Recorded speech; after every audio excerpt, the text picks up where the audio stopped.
เ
sorote Hyang Pratangga Pati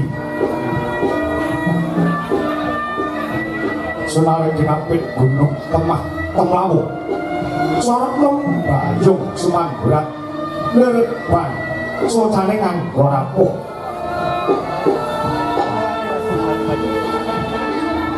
Naratas Sunaring Hyang Araka tinampi siraping praja ngastina marmah dhateng lokal kawis tinggal gilar ponang sirap lan mantulaken sorote Hyang Pratangga Pati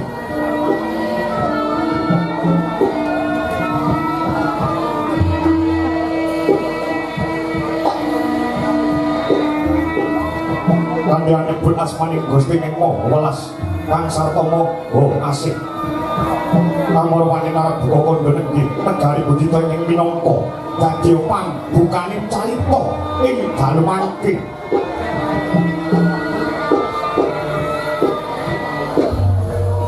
lah menika warnane gumelaring Paraja Ngastina ya sinebute negara gajah uyuh ya winastan ing liman kawi patut minangka pambukaning carita lan upaya negari 100 lan antuk kalih 1000 lan jangkep sedasa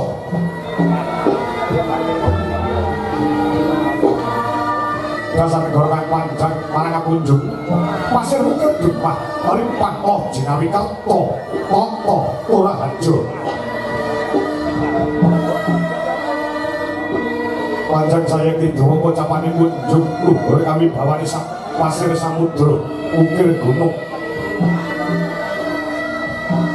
loh terus kang sarwati nandul jinawi murah kang sarwati buku gemah kapon para kawula kang sakti lampah dadak lelayaran rahunen dalwang lur seluruh datanono pedote labet tanono sayang lan sayang bedalan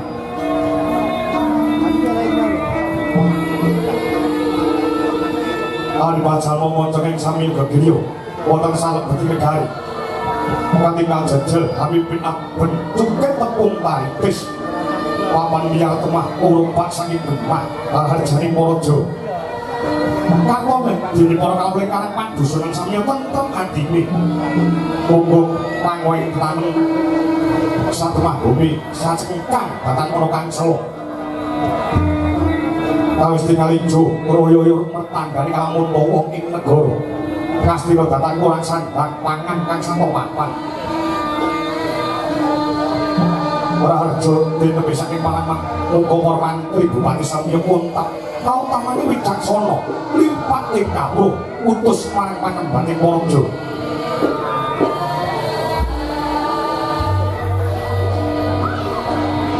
marma datang muka negara Ngastina kana den arane negara kang gedhe obore pandang jagate dhuwur ukusing ado kelawan kuncarane awit kasengguh mangani bawani sang Nata Prabu Duryudana ya sang Prabu Jaka Pitana Anggendari Suta Destra Prastarmaja ya sang Kurawa Indra kali dereng Berbanda Berbandu Berbanda Sugih Raja Brana Berbandu Sugih Padyabala nuju hari payoga sang Nata Piya sing setinggil Winatara lenggah ing Damparadenta ingkang pinalipit ing kencana pinanting Sugya Mawarna lalaman babut pramadani sinebaran sari-sari Ginandawida misah depan kasturi binar perkara badaya siripi manggung katanggung Jaka paloro-loro ing ampil upacara nata banyak dalan sawung gali barado waliko katu mas duwe panggo kang samo sesukya dinebut telar badang kanan kiri kokas gandane rosang mongko ngantos dumi panguraan Jawi parang dini si demaman panono sabawani marang anisi gegondongan manibah sami rono datang umampah hamung lapan-lapan kapiaso suarani parang jonggong punyo anganyut-anyut binaro ngojai peksingko jala ini pincono saku beriparingin miwasa bawani korak digending kriya kemasan ingin sambil ngambut kardi bangayai pakarya ini koro jala mengapiaso pating carangkan pating carang tim imbal gantine Mandaraga saya nguwuhi seneng Panagilan. Nalika semono dereng ngantos ngamijil pangandhane Sang Nata Prabu Duryudana pasaru geger wonten Pasimban Jaba waneh panelkane samya kesik umanesik dadya gayeng gumanggeng tinarka karamanta Sang Hyang Brahma ing kanyuwangan swarga dahonenging tumendak dhateng Raja Gajah Uyung duwi dendengaken ngidra cetha kantang pawarana rawuhnya kandhang Werda sedulur tuwa ing negara Mandura Prabu Baladewa ya Sang Prabu Balarama ya Sang Anom Kakarasana Gabyuk Prakulan Alendra kekalih dadangu datang Minagri ing stinggil wepat sanggung para nayakane raja ing samyahanangkil Lemban Durna perwira pantih sembuni Radyan Karatongal menging ngungkuraken pasibane Wadya Bala Begamber Hamdak Balkoksi doyong nepancak sujining alun-alun mangkono wijining pangandikaning dereng kamiyos lesan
Rekatang sihik kasih mawek buku sawek kumaksih ikhlakan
Arinjeng ayatan nekrat dotreng arak utama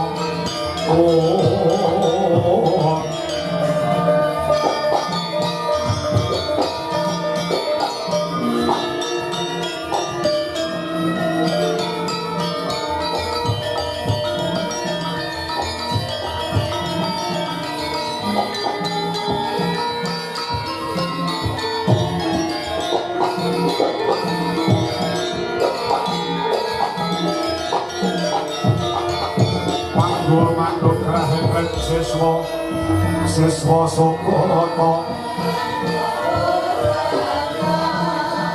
kanggo Asminaya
yen wis pamoring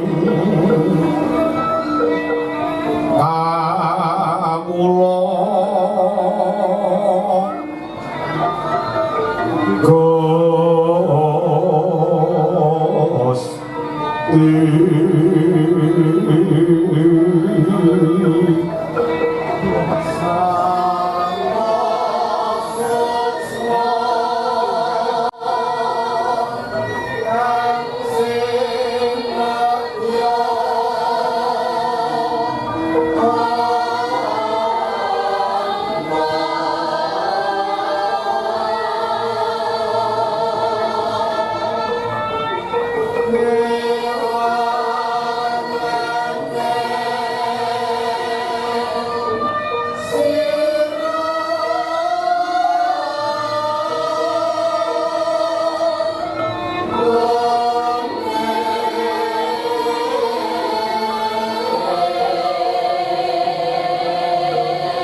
saking dalang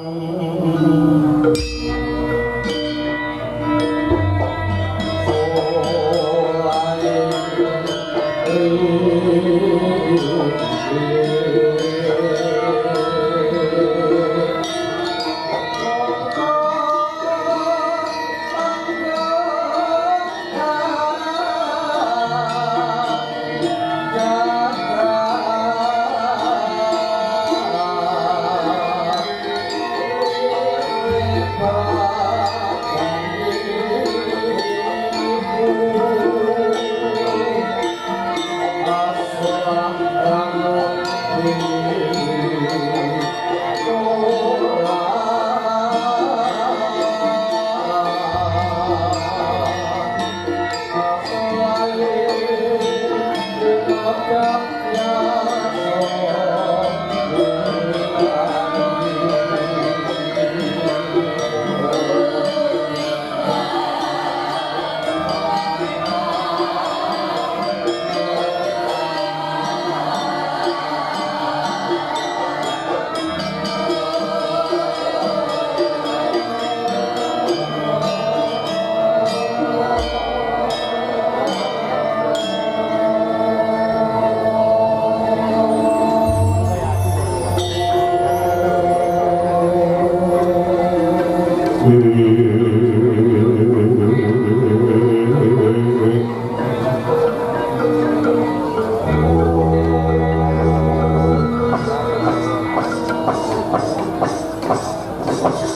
Jagat, ya Dewa, ya Bathara Hyang Sukma, mangkat diluwih payungana wong sak praja Ngastina. Duka Prabu, Koko Prabu jejimating gesang kula donya, prapteng belahan Koko Prabu Baladewa. Dadosaken kadyan rasing manah kula, kalenggani samangkin jeng Koko Prabu Baladewa, rawuh wonten ing praja Ngastina. Duh, Koko Prabu, sarawuh paduka paring kula ngaturaken pasegan ana karapi perbagi mugi kunjung sandhap padha paduka jeng Koko Prabu Baladewa. Kowe ngandhara.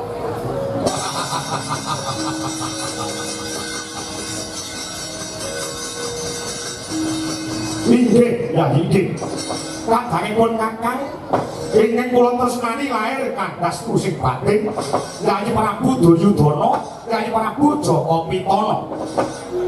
Nirbaya, nirsangsaya, pratanipun ingkang Arangka ing Mandura.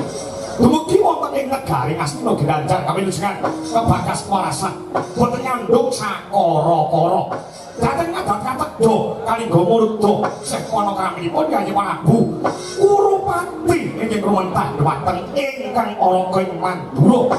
Dadosaken mongkot kawuran bunga wonten telenging manah. Kemarang puja pangestawanipun Kakang, unjuk wonten ngasanipun Yayi Prabu Kurupati. Inggih, inggih Koko Prabu.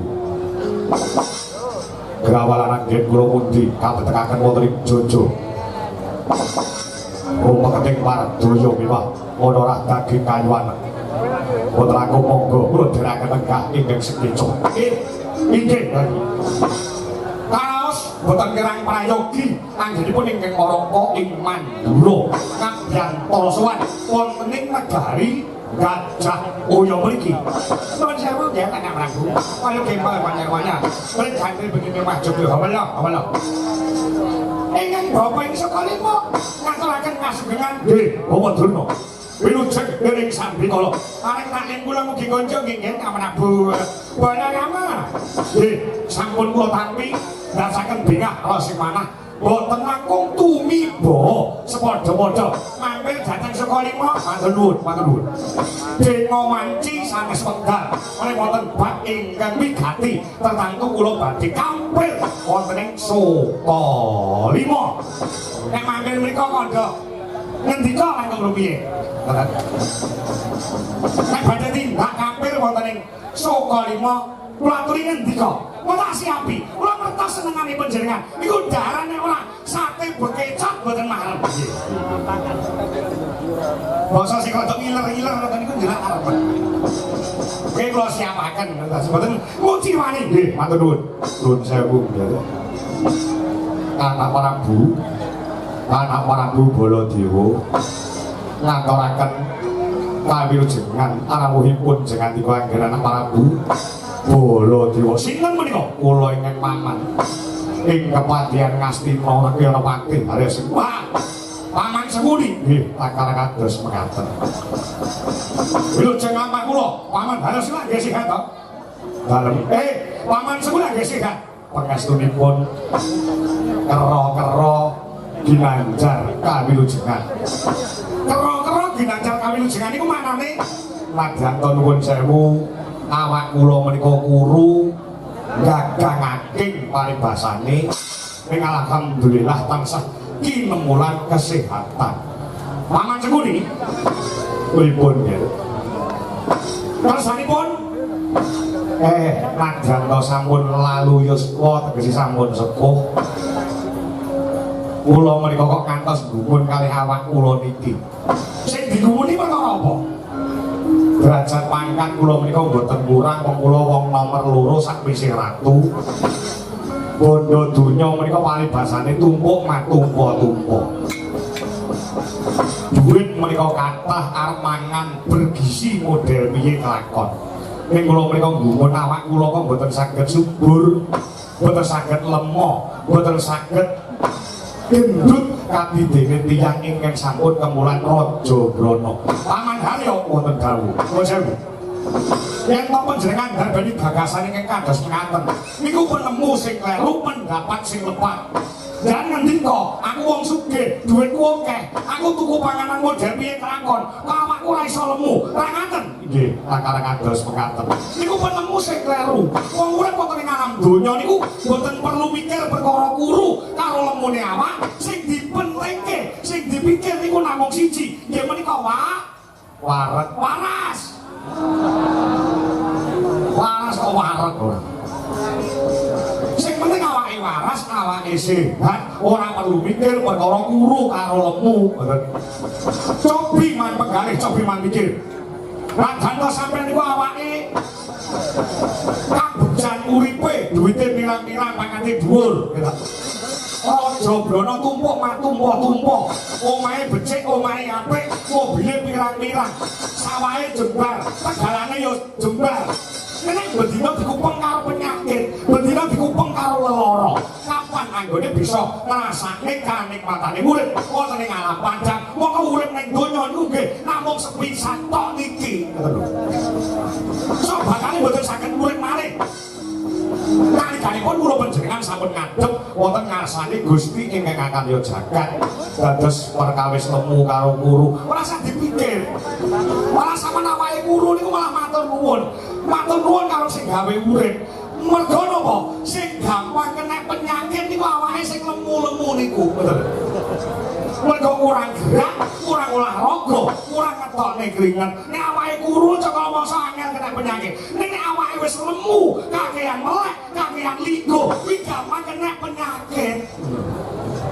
Ente patang. Ngoten nggih. Dadi sing penting awake niku sehat. Wong lanang sugih, duwite akeh, omahe mandro-mandro. Mobile pirang-pirang. Duwite wis ora ketung mari basane, bojone ayu, nek nggon kene ora sehat. Ayo, mandang. Iki napa saged ngrasani kanikmatan urip wonten ing alam donya sampun ngantos kena penyakit. Betul lho. Oh penyakit niku regane larang kok saya penyakit sing daran penyakit dalam utawa penyakit jero biyo. Nek wingi niku nembe mawon kula niku bar operasi batu ginjal ngetokne watu sak pentok korek niku ragate 75 juta jasa niki. Niki ora kena nggih mondasi omah niku coba. Batu karang. Dados apa-apa niku nek penyakit niku nek teng jero ora ketok mata niku mesti larang. Beda karo penyakit jaba sing gampang dideteksi cara tembung sing mentereng, gampang didelok, kuwi gampang tamban-tambanane. Beda karo penyakit jero, ragate larang, ragate akeh. Apapun itu, pokoke manggone ning jero, kuwi mesti regane larang. Saliyane penyakit jero regane larang niku napa nggih? Nun gawean insinyur karo kondektur. Insinyur sekolahe dhuwur, ragate akeh. Nyambut gawene nggon jero sirah sing jenenge otak. Kula bayarane mayuta-yuta. Beda karo kondektur. Kondektur karo insinyur. Kuwi komo ditimbang jomplang. Bayarane sing akeh insinyur. Oh, dados apa-apa ku nek ning jero nggone mesti larang regane. Nggih. Sing contoh mriki wonten napa nggih? Sing gampang ditampa, sing jero regane larang, sing contoh teng panggung niki wonten napa? Jero regane larang. Sing kena nggih contoh wonten panggung mriki. Nuwun sewu, sinden sing cacahe ana 7 niku nganggo jarik sedaya. Sinden nganggo jarik sing dienggo sinden kuwi banget pol paling larang iki regane 200.000. Ning sing dijariki apa entuk 200.000 nggih. Malah 100. Ngoten nggih. Jero regane larang nek nganti jarik karo sing dijariki kok larang jariki. Niku berarti jero wis bosok. Bosok koklok dihubung laler. Nek keplepet murah Lang. Oh, iki. Nggih. Yo sak menika, Oh Prabu. Pripun Nyai? Dinten samangke kula matur nuwun awit rawuh paduka ing Jengkara Prabu Baladewa. Ingkang kestu nampi undangan kula. Lho nyuwun pangapunten. Kekalipun kula sowan dhateng Waraja, mandura ing kepeksa kalenggan samangke. Kula ngaturi rawuh jenengan wonten negari Kyai. Lugunipun tuwuh tandha pitakon jroning manah kula. Tigang dinten ingkang sampun kamuli paduka utusan ayaning Waraja nyuwun dumateng pun Kakang Mandura supados marapta wonten negari Ngastina. Muka ya. Muka yen mboten wonten bab ingkang wigati parenga. Kula ngangulungaken jangga mirengaken karna nyadha rumeneng sabda. Yen wonten bab ingkang badhe dipun ngendikaken pun andharaken dumateng ingkang Raka Mandura pun Kakang Sumedya ngangulungi Jawa mirengaken karna nyadha rumeneng sabda sabdanipun jeng Kyai Prabu Joko Pitana surasane ing donya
Maturi ngicali Durga Masa Gondi kok menawi kula saged sagdantu dhumateng paduka Kyai Prabu Duryudana sampun sampun dungkap Trimadya Candra kaluwan samangke 3 sasi setengah inggih wonten laladan Ngastina ing pojok kepiring sisih lèr wonten adeke pertapan wonten salah satu garing tiyang ingkang ngedekaken pondok wonten mriku. Pondok utawi pertapan kula wau dipun wastani pertapan Kembang Sore.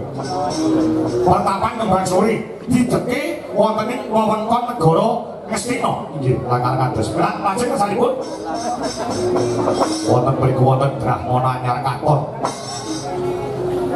Ingkang madhep pendhita ingkang kepareng penemban Begawan Sabdawala.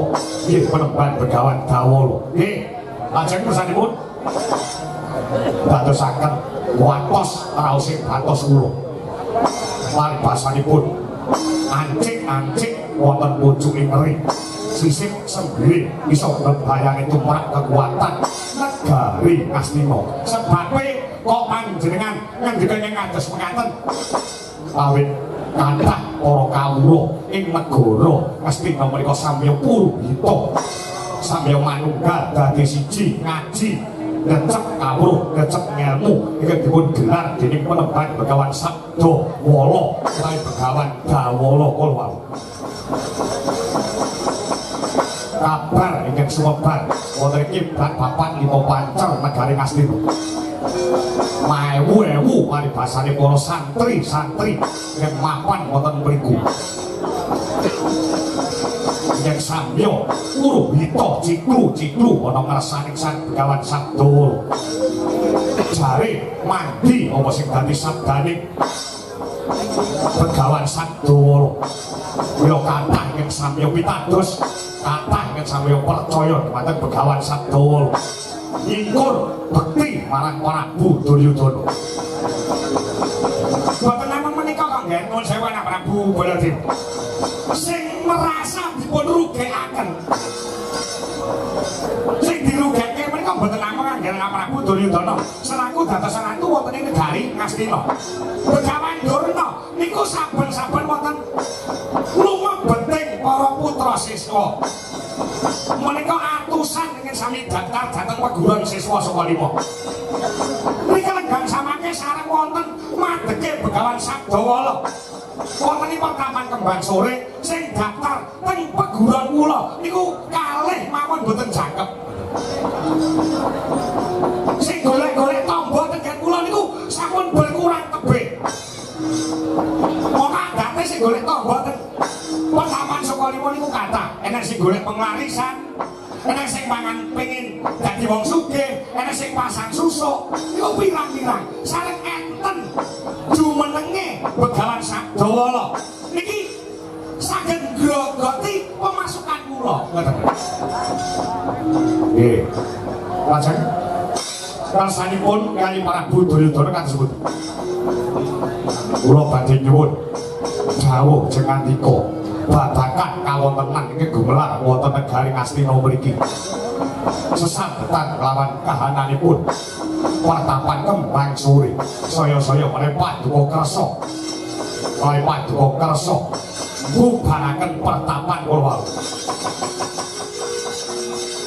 Gunjang sing langit katon Gergin sanging alis sang mamrek kandung sabarang katulu sabarang katulu ukir moyak mayek saking yas bali woro lemare sang Gandrung Dohari Sumito Tanoyo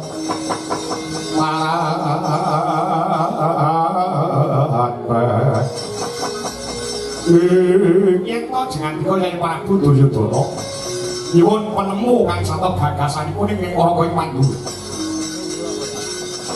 wonten titikanipun cacah wonten sekawan paugerane negara niku bisa tentrem paugerane negara saged ayem niku titikane wonten sekawan angka setunggal ya menika ilmune para alim ulama ingin dipun amalaken niku angka setunggal paugerane negara saged tentrem angka kalih adile para pemimpin angka 3 kejujurane para kawula lan pangarsa ing angka sekawan manunggale warga tuwin para pangarsa boten namung wonten negara klebu wonten ing desa niku nek ing antarane sekawan kala mau dipun tindakne kanthi bener becik niku dadi desa dadi negara ingkang saged ayem tentrem utamanipun syarat ingkang angka setunggal menika ilmunipun para alim ulama para kiai ingin nyebar mulang babagan kebersihan keselamataning donya lan akhirate niku lampun dipun tindakaken lampun diamalaken niki mengke dados rono negara menika saged ayem tentrem. yen to Paduka nyuwun dhumateng ingkang Raka ing Mandura supados bubarke wujudipun pertapan utawi pondok kembang sore kala wau. Ingkang Raka ing Mandura boten saged jalaran kedahipun nggih. Kedahipun pendhita utawi kiai kala wau nyuwun ayomi dening panjenengan Kyai Prabu Duryudana yang perlu diragati piye carane supaya negara Ngastina menika ora geger.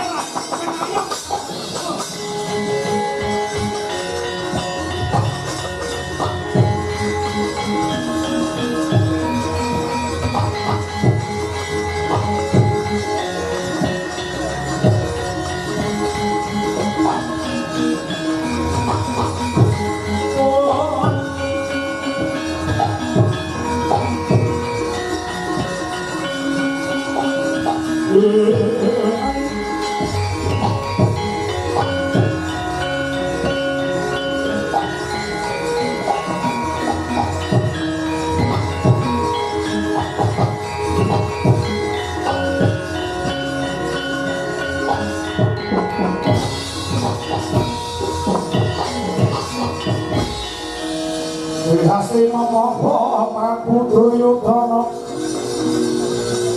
alon nganti kadira aliming sun Barakudara aliming sun Barakudara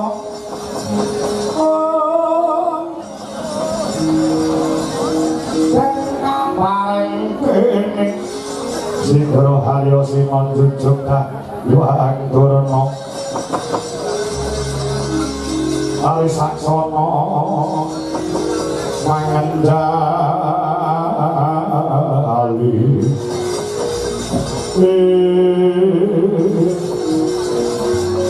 Yang miturut gagasan kula kados mekaten kedahipun dipun ayomi dening Paduka Kyai Prabu Duryudana ora kok malah tiba kosok bareng banjur dipun bubarke kejawi kejawi menawi nyata-nyata Begawan Sagdawala kala wau badhe damel rubuh kang sarta gawe onar wonten ing negari Ngastina monggo kemawon salajengipun sing diwulake babagan kebencian saketing donya panteng gelahan monggo dipun ayomi kemawon boten sak dibubarke ning kosok baline yen nganti Begawan Sagdawala menika bak-obak katenteman kawilujenganipun raja Ngastina pun kakang badhe panggih jawab perkawis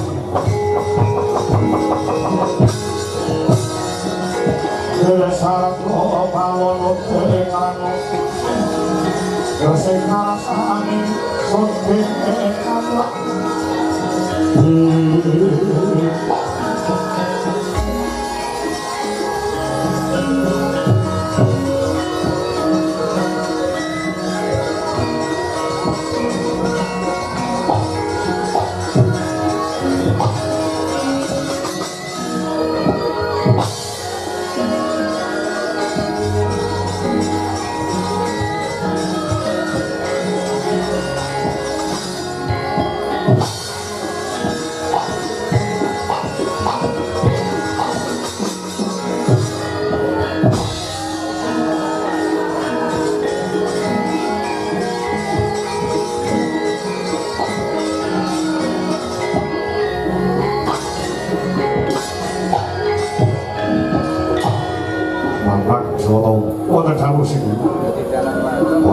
Bali marak mangarsa menawi kanthi kopi kepareng ngaturaken geger wonten Pasiban Jawi jaba geger ana apa durado medhot saka watilan sima wijil saka kerangkeng kuda kang ngerapan dengan gede parang muka Teguh Yudha nggih kepareng matur sipun geger wonten Pasiban Jawi awit wonten pratmanipun Begawan Senggana nggih Begawan Anoman ingin badhe ngabdian para wonten ngarsa Paduka. Waduh.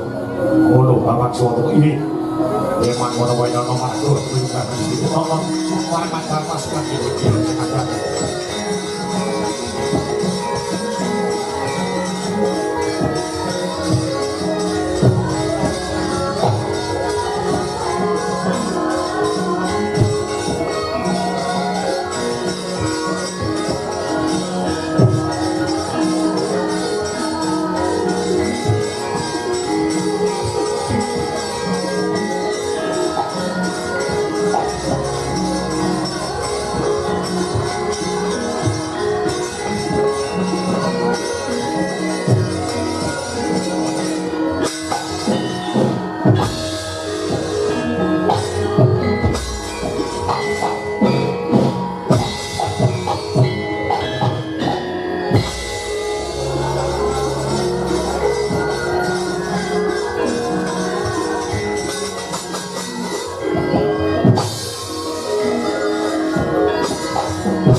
Sirik sami krana mrih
pasang kaliman tabit direpiko saking siku bendane Bathara Dosigun sinuwun Prabu Duryudana nyuwun pangapunten ingkang agung ewadene kula pun Anoman lemah berkah nyelo-nyelo kabyantara wonten ngaso paduka saderengipun para kula aturaken pangabekti mugi unjuk sahabat padha paduka ing singgoning Astina ya jagat ya dewa ya Bathara ya Anoman banget panalimaku ora liwat pangestu wae tanpa ana segana kowe iki kula mudi saka Cimati desa kula kapetekaken wonten dodo kula mengeti paledaya mewah ana daging kaliwanan sinuwun mandura bekti kula katur ya Anoman banget panalimaku dipenake nggon kulunggu nggih wonten kirang prayoga nggih kula kabyantara sowan kejaba kang saka mangkun aja yen dianggep ya taku kami tabu tegese dina samangko ngaku ana wigati apa ana sedya apa dene dina samangko senggana Anoman sowan ana ngarasani Duryudana ing datan sono tinimbalan andhega kayu ngegono alisan romon daya pati Romo yaco Runtang Romo Namane apa sini Secagi Jroning wali Bandha kulan tanpa tuwa mino-mino Raja Lodri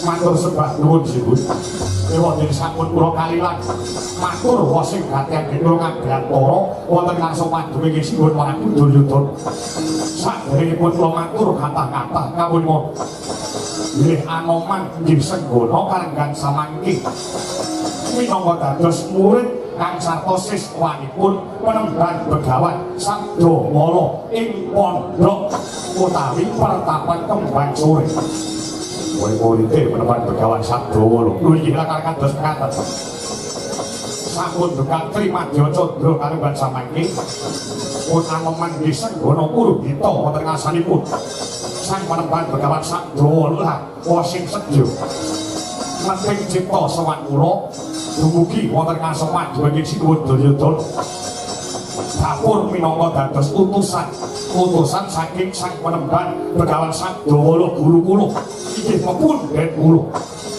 wis kongkon napa lawan Begawan Sabdawala sampun dadosaken gerah ing manah kula namung badhe matur jumbo lawan dawuh ingkang kula tampi saking guru kula sang penemban Begawan Sabdawala kinen matur wonten ngasanipun ingkang sinuwun Prabu Duryudana rasah kakek mingkak mingkak tulung wis kongkon napa lawan Begawan Sabdawala guru kula sang penemban Begawan Sabdawala paling dawuh dumateng kula kinen ngaturaken dumateng paduka bilih Rahne sampun sawatawis anggenipun madhep Brahmana wonten ing Pertapan Kembang Sore nggih wonten ing pondok Kembang Sore guru kula sang penemban Begawan Sabdawala badhe nyuwun parilah nyuwun izin paduka ing sinuwun ing Astina Prabu Duryudana keparenga paring parilah dumateng guru kula ora ketan sak geblaring paten guru kula badhe lenggah jawar keparabon Astina piye piye piye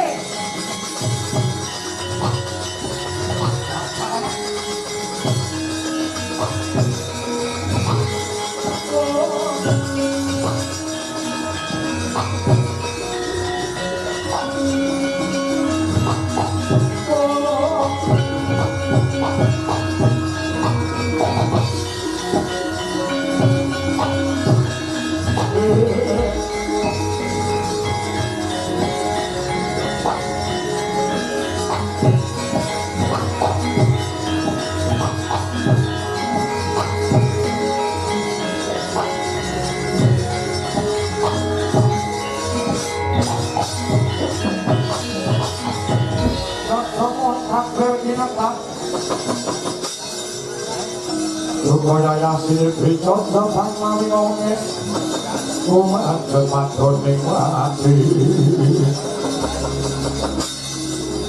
Ngetawutak Montar mandi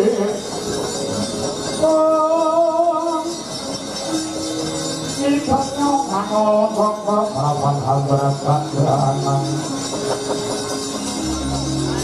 Sinuman marang saketeng Hati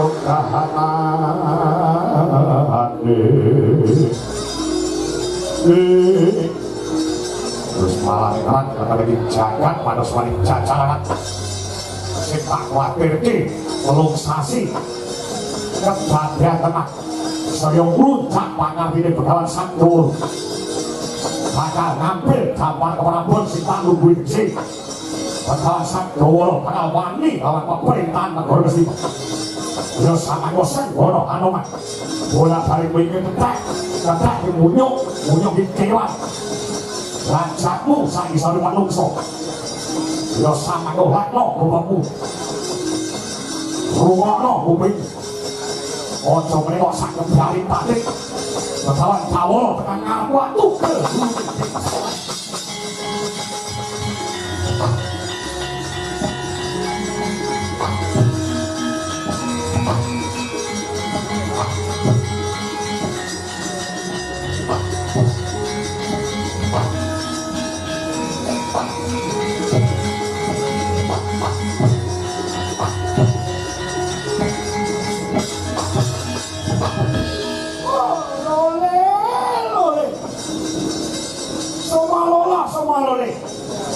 Ilang gajah jenenge kali kali gede saka wesi jenenge rantai wong wedok metu bengi lole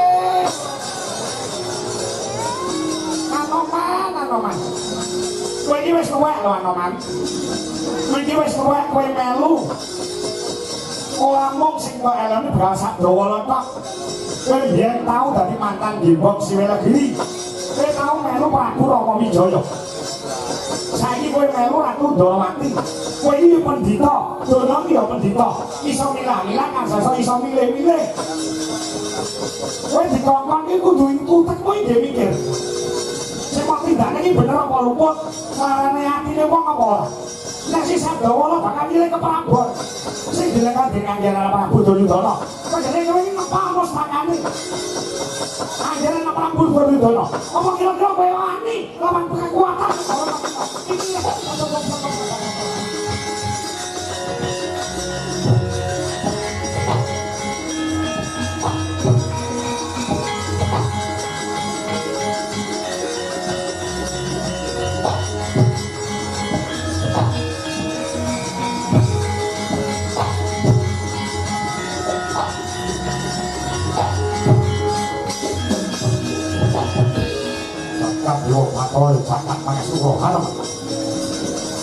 dina iki kowe iki nek dadi abdine ngabdi Ratu Ndrawati wis mataun-taun kudune iso mbedakake ndi sing bener ndi sing luput kok kowe iki ya brahmana kowe ya pendhita ora wetapan Kendari Sada kowe iki muridmu ya akeh sinuyut dan sagung para putra siswa pendhita utawa pandhita kuwi mapane dipundi lan ditata ditata selabamane dipundi pengendikan yen tumindakmu kaya ngono ora iso nyaring ndi sing bener ndi sing luput kowe ora usah dadi pendhita yen kaya ngono ki pakatine gurumu bakal sadaya yo kepepete laku iso depan-depan lawan bolong dewa wong Madura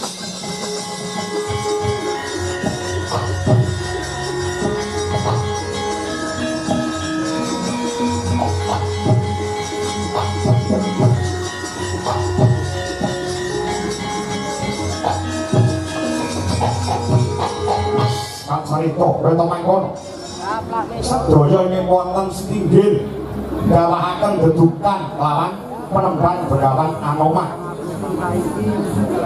Prabu Duryudana Prabu Baladewa penemban Begawan Durna sedaya dukani lawan Sang Anoman paribasane kita ameh kurang golek Sang Senggana namung mendhe ningkem datan kumecap babar pisan Lekting Brio ciptaning lolo maktek aji paneling lekting sedya badhe ica saking singgil wajar wonten sak jawining praja Ngastina bocah lampayo sang Anoman boten medal ning malah mlebet wonten ing kaputren Ngastina.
Kula nggih kula nggih nyawan nyambanipun pas ilang kaya jinempono ing angin.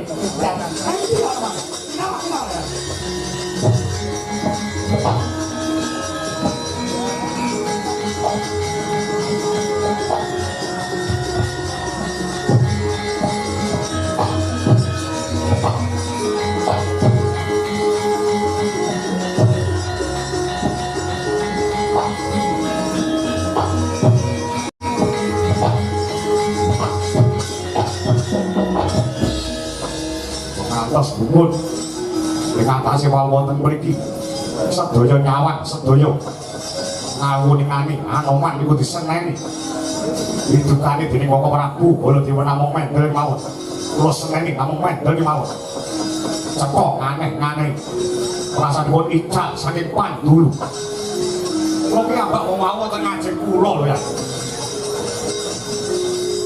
kula tinggal di kedhep Anoman ilang Jagat Dewa Bathara Anoman ilang ora nek sing weruh Kakang Durna.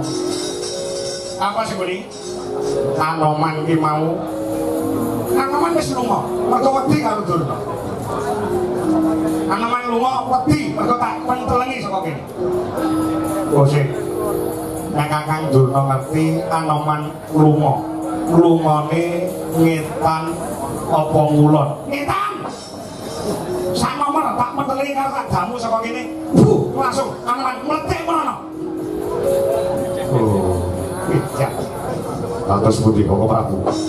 Ini kerja sampai Begawan Sadowolo pengangkah badhe. Nggih, kula ngertos. Ampun kuwatir. Sing perlu digoleki Anoman teng pundi. Iki mbebayani lan nyolowati. Kula aturi sareh ing penggale. Kula boten badhe lunga saking negari Ngastina, yen Ngastina dereng ayom tentem.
Rempah wajib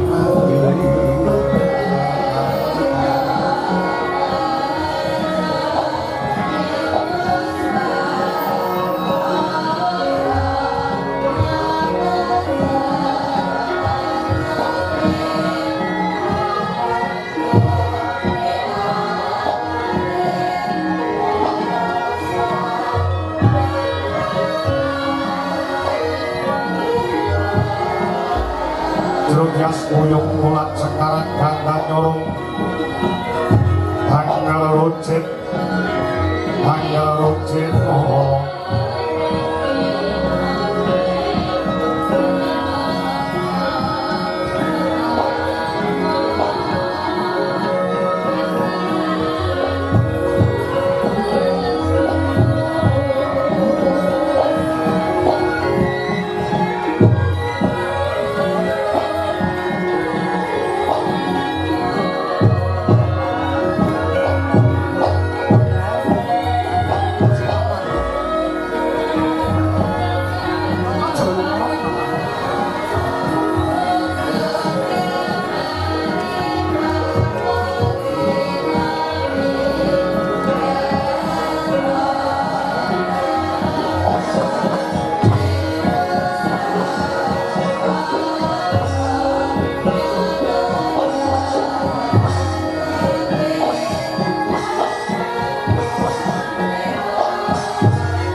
Sang Dewi Banawati Paduka Garwa Pramestari Ningsimun Prabu Duryudana. Lugunipun kula menika ngantos kebrasuk awit kula dinukanan dipun dukani dening sedaya ingkang makman wonten Istinggil Negari Ngastina sedaya dukane dumateng pun Anoman. Kula mateng aji pameling lering sedya kula badhe milar saking Istinggil ing malah kula mlebet wonten Kaputren. Pengin kula niku metu ning kok malah mlebu. Kuwi sing tak senengi ya. Kuwi sing tak senengi. Waduh kok remen kados pundi. Kuwi mangsaku aku ning kene iki ijen nang Korwan. Banawati ana ing kraton, ana ing Kaputren negara Ngastina kene. Nadyan wong pirang-pirang mangsaku ati kuwi kaya ijen ora ana kancane. Bareng ketemu kowe iki mau dina samaku. Padang jagatku sawetara iso nambani laraku. Aku ki lara apa aku bingung Anoman. Aku arep sambat karo sapa? Aku bingung. Aku ki arep curhat karo sapa? Aku bingung. Sing tak rasane ki awakku ya seger waras. Ning rumangsaku mangan ki rasa enak, ngombe ra iso seger, turu ra iso angler. Aku ki jane lara apa Anoman? Bagi duka. Oh sing raosaken menika panjenengan kok panjenenganku nyuwun pirsa dhumateng kula pun senggono. Wah menawa kowe iso menehi dalan utawa solusi. Aku ki nganti gumun setahun jembleng seneng ngrasakne awakku iki ya mana iki jane lara apa. Awakku ki waras. Ora ana sing lara. Tensi ya normal, gula darah ya normal. Kolesterol ya normal. Asam urat ya ngono. Ning rasane ning ati ki omah sarsir. Aku ki jane lara apa? Aku nganti gumun Anoman. Wis tak preksane merono-merono golek wong pinter babagan perkara kesehatan. Ning makane ora iso nemokne penyakitku. Ngaten mawon. Menika usul dipun tampi monggo boten nggih boten napa-napa. Piye? Kula niku gadah guru. Kowe duwe guru nggih. Sanesipun mucah babagan slameting urip wonten ing alam donya prateng belahan ugi kathah ingkang pados tangga mriku. Alhamdulillah penyakit menapa kemawon saged walaya temah jati temah nirmala awit sabdanipun guru kula sang penemban Begawan Sabdawala. Begawan sapa? Sabdawala. Lagi krungu iki aku nggih. Kata ingkang cocok, kata ingkang jumbo. Sedaya penyakit menika saged ical menika sampun pinanggih lawan guru kula sang penemban Begawan Sabdawala. Monggo bincang napa jengben walur tindak wonten ing pertapan Kembang Sore pinanggih kalian guru kula mbok menawi saged dadi asrana waloyaning Sang Dewi Banowati. Katangmu padha warak kenapa cek besok amendemo baris kang prayit moyo saron wong Banowati Dinompes paniku pangawat Pandhawa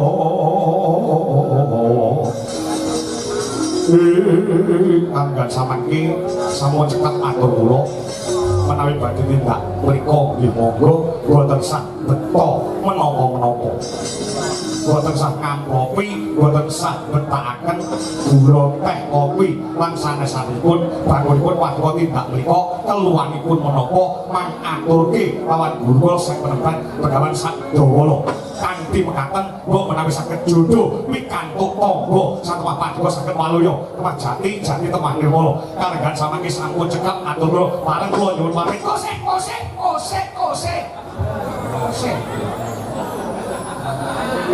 kesusu kaya ora tau melu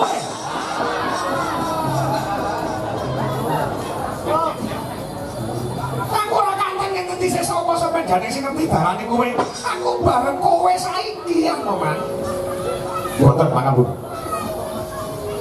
menawi ngantos paduka Sang Dewi Banowati sareng kaliyan kula niku bebayane tumrap keslametan kula awit sedaya menika dawuhaken dedukan dhumateng kula wong Segana inggih pun Anoman kowe gelem bareng aku ora ketolke aku apa ora ana ngersani gurumu sing meneban Begawan Sadawala ora gelem bareng aku iki mengaku jret sakayange ora urung kok sakmene mbane krungu panjenenganku kowe direncak wong sak negara Ngastina piye kowe barengi aku lunga saka kaputren Ngastina secara meneng-meneng utawa secara sesideman apa aku jret sakayange supaya kabeh do ngerti nek kowe arep bergoncang karo aku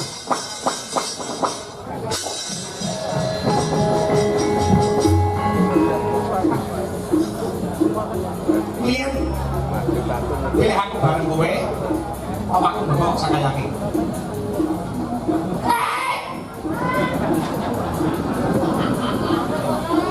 Monggo sareng kula mawon.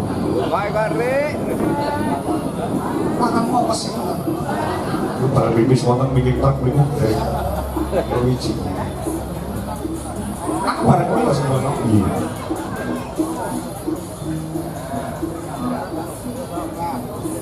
aku terno aku nanti gumun aku ki ora apa aku nanti gumun disonak-sonik ora mari aku ki turu dilu-dilu tangi ngombe kopi pahit ngombe teh pahit mangan apa-apa kiranya rasane aku ki lara apa bidongan aku lara apa aku golek tangga Iya. Makaten badhe kula tilar pelajar kula kasihan kali panjenengan. Kula aturi manjing wonten kancing 10. Kula larapaken sowan wonten rasanipun guru kula sang penebat Begawan Sadawala. Kula ngene saged waluya majati temah nirmala. kancing gelung Ing wonten 10 mriku. Kula aturi mlebet mur semono ketoke Joko ciut iki jero apa? Dilarangke kok kowe. Iki ombone sak alun-alun sumringah. Batok mboten mana nomor Nggih. Pinarak wonten mriku. iya aku terno nang ngasane guruku suwe aku iso entuk tombo kowe metu lawang dodolan bumi aja liwat ngarep nek ati kowe liwat ngarep iso konangan dening wong sak negara Ngastina Nggih. aku gawanen rumah paman aku gawanen rumah aku golek tombo aku bayar pira kilometer nawang iku aras aku ki lara apa paman aku pati bingung. Nggih, nggih.